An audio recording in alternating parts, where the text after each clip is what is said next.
എത്ര തൊഴുതിട്ടും മതി വരുന്നില്ലല്ലോ അച്ഛ ഈ പൊന്നുമോൾക്ക്. മനമാകെ ആനന്ദം കൊണ്ടെന്റെ കണ്ണിലും കണ്ണുനീർ വന്നുവല്ലോ. പാഠങ്ങളെല്ലാം എളുപ്പമായി തീർത്തിടാൻ പ്രാർത്ഥിച്ചിടണം മോളെ. വ്യാധികളൊന്നും വരുത്തല്ലേ എന്നും നീ തൊഴുതു പറഞ്ഞിടണം.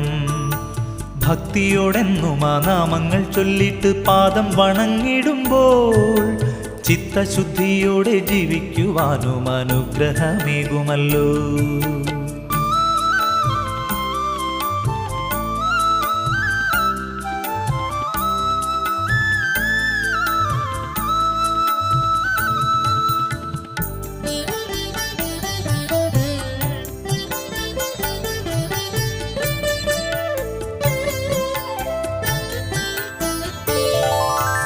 ഏട്ടനെ പോലെന്റെ കൂട്ടിനായി വന്നിടാൻ ശ്രീമുരു